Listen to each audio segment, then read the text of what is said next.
Hey, David Raffoff here. I'm just trying a stream this morning. Trying to get used to set up to streaming a bit more. I'm hoping to do some more of that. But yeah, today I thought it would be fun to look at just like kind of a typical workflow for a modern Gatsby site. I'm sure you can use any other number of site builders to do something similar here. But I have a small personal site that I just put together recently, and I thought it could be cool to go through and look at like the normal steps you would go through with the full process of like working on a site locally, making a change, opening a pull request, and then merging that pull request and seeing the site build and get deployed. So yeah, if you're not familiar with it, Gatsby is just like a tool for static site building, and it does a lot of different things. But yeah, basically you can author your content, you can make your templates using kind of like React components, and then it'll do the work of building the site for you into a bunch of static files that you can package up and send somewhere to host. And yeah, I guess the reason that that's cool is because you can basically do all, or typically you can do most of the work in advance of building the website, and that way you just end up with a bunch of static files versus like running a web server that's just dynamically building your content. And when you build all your content in advance, there's some advantages to it too, because you can distribute your files like through a content delivery network to basically, so your files can be closer to your customers. So if you have people visiting your site all over the world, you can get all of your content distributed through a CDN, so it's very close geographically to them. That way, when they request it, it's really fast to get to load the pages. Versus if you hosted all the files just in one place in the world, it would be slower the further you got away from that location. So it's kind of like the modern standard way of deploying a website or an application, is to try to get the files as close as you can to your customers to speed things up. It also kind of gets you away from having a single point of failure. So, if you only have one server and that goes down, nobody can access your files. Whereas if you just build all your static files in advance and you distribute them, like anybody can go out and get access to them. Sorry, before I go any further too, I'm going to grab a link to this live stream and share it out over Twitter. Give me just a second here.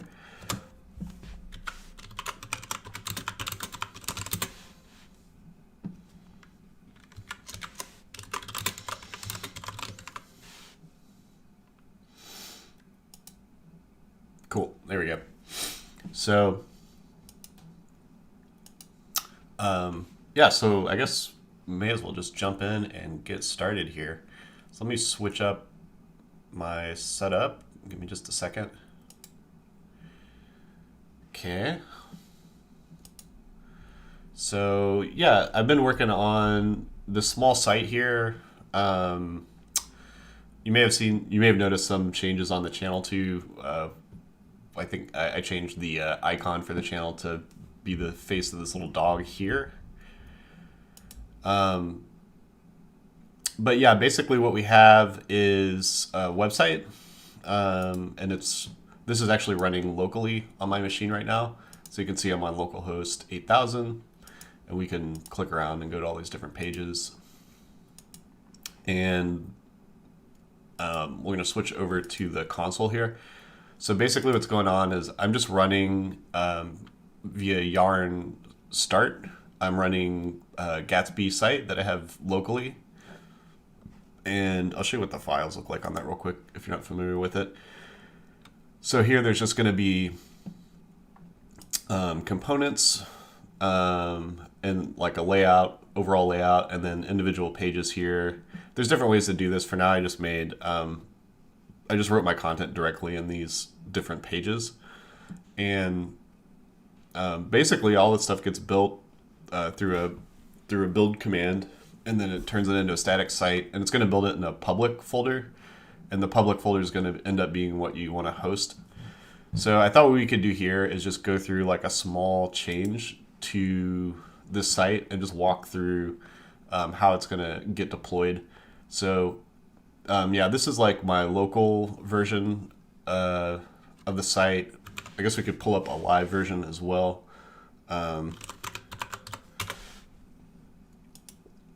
Just to kind of show you a before and after.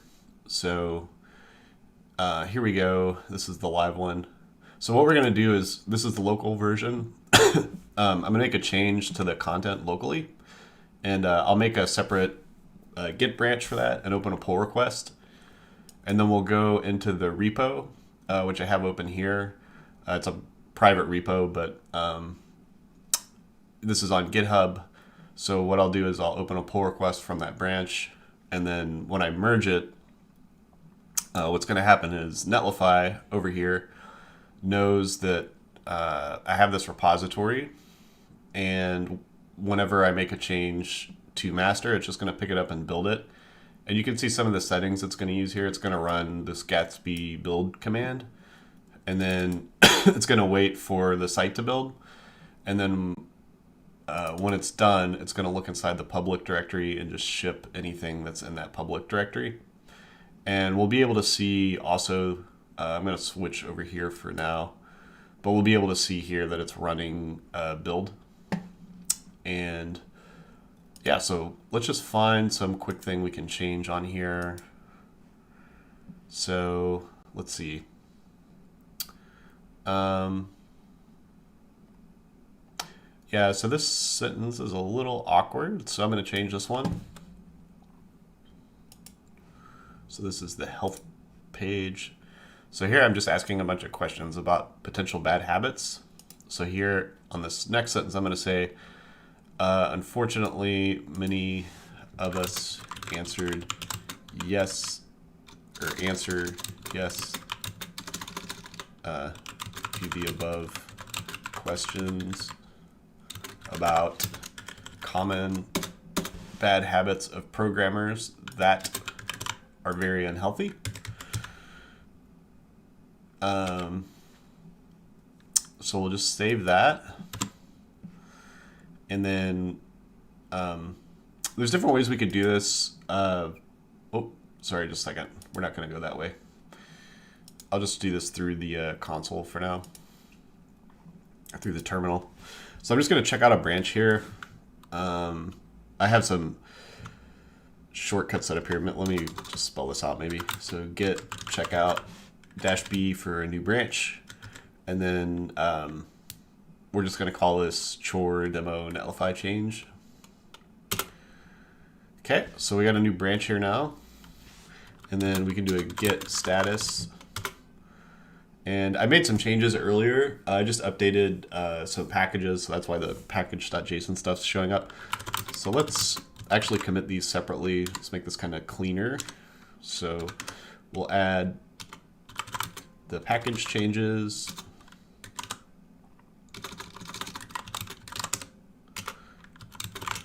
And we'll do a git commit with a message.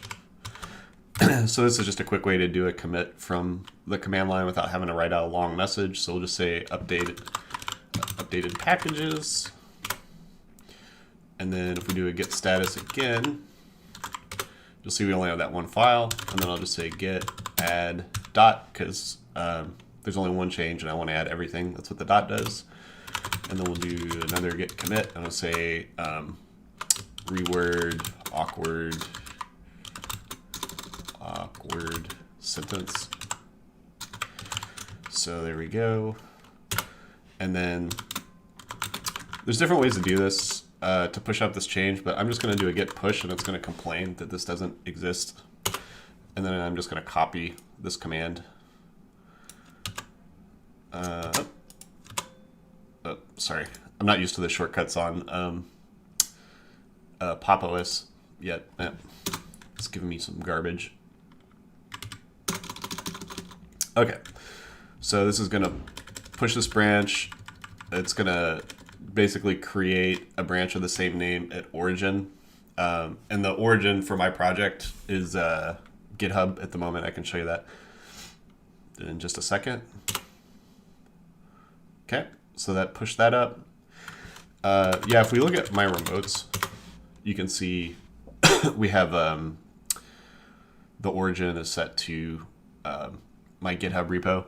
So you can do this with any kind of version control, I think, or any host for your version control. I use GitHub and GitLab for kind of different reasons over time, as they kind of competed with each other. Sometimes GitLab had better tooling for things. But anyway, you see that we've pushed this change up. There's no more changes here. So that's clean. So now we'll go over to GitHub here, and you can see I'm just sitting on the main code tab of this project, and it's letting me know that I've got a new branch and asking if I want to open a pull request. So I'll just go ahead and compare and do a pull request. And it's letting me know, yeah, just what's going to change. So here I'll just put in a description. I upgraded some packages and made a text change. So we'll go ahead and do a pull request.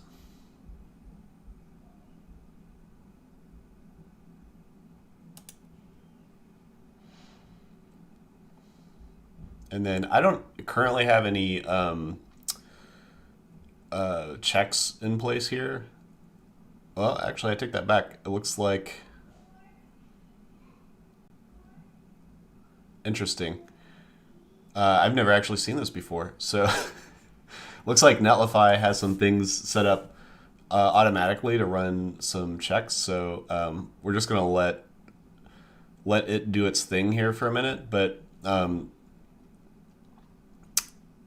yeah, this is kind of cool. So yeah, basically, normally in a continuous integration, continuous delivery setup, you would have a bunch of different quality checks that you would want to run before you deployed something. And it looks like just by default, Netlify gives that to you for branches. So here it's just running checks, I guess, on the header rules, mixed content rules, pages that have changed, redirect rules. So yeah, we'll just give this a minute to go. I'm curious if it's also doing something over here. You can see here it's building a deployment preview. Give me just a second. I'm gonna look at that off screen and then I'll bring it back if everything looks normal.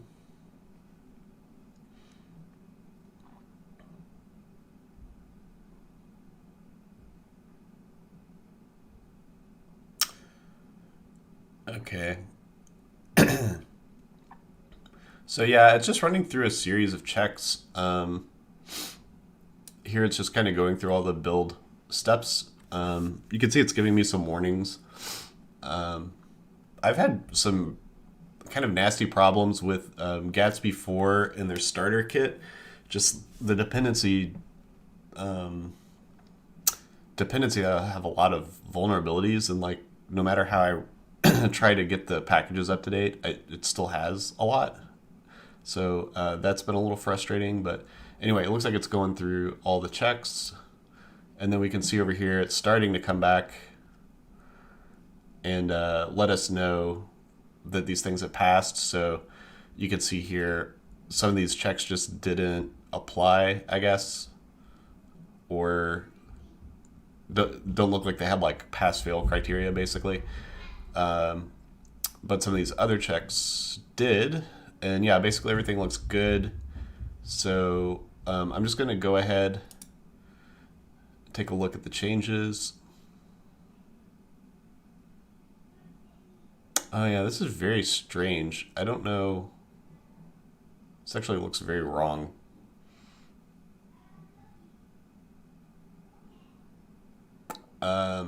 Well, anyway, I guess we'll just go ahead with this. I'm not sure why when I was running npm commands, it forced me from Gatsby 4 to 2. That seems kind of funky. But anyway, here's the text change.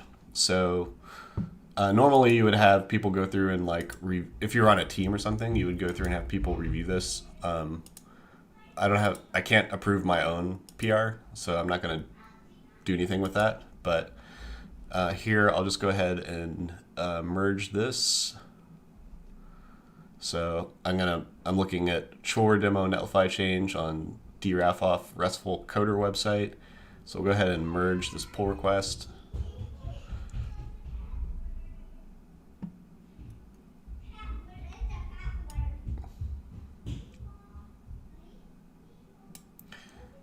And it's just asking me for a message to confirm that that's what I want to do. So I'll say confirm. All right. And then it's merged, so we can do delete branch, which I'll do.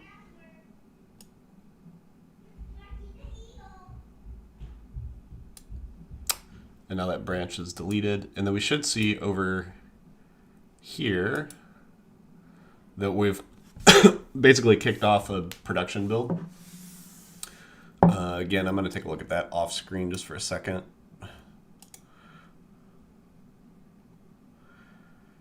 Okay, yeah, so this is going to look very similar. So it's just going through the build process. So, it's installing everything. It's going to run through all those same checks again. And then when it's done, it's going to actually update the site. So I'm not going to watch all the specific details here, but we'll hop back over here and just keep an eye on what's happening. It's giving me an odd preview there, which makes me nervous. Let's see. Okay, well, I guess we're okay. Let's see. So we'll just have to wait for this to complete. So just give it a minute.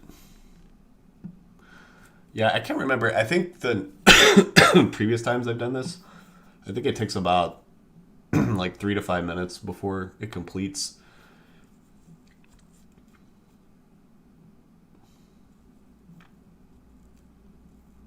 But yeah, so if you wanted to test things more thoroughly, you could set up test on your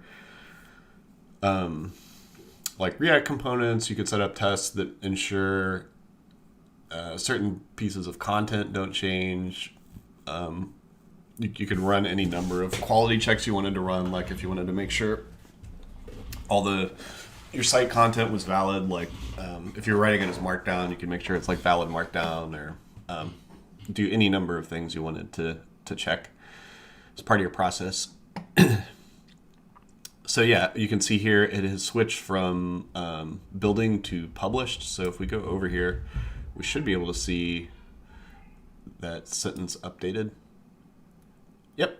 So here we can say, here it says, unfortunately, many of us answer yes to the above questions about common bad habits of programmers that are very unhealthy. And that is the change that we made here. So yeah, that's kind of a basic arrangement. This isn't obviously not like a step-by-step tutorial for how to set this up, but none of it's particularly difficult. You just, the steps you'll want to go through are creating a Gatsbyjs site locally. You want to start a repo somewhere, either at like GitHub or GitLab, and then you'll want to use that repo as the origin for the remote for your project. And then once you commit all your code, you want to also go over to Netlify, set up an account, and then you'll have to go through and fill out all the information about where your repo is, where your if you want to do any like extra steps in your build process or whatever. And then you can basically just either register a domain name through Netlify, or if you have a domain name already, you can change your name server settings.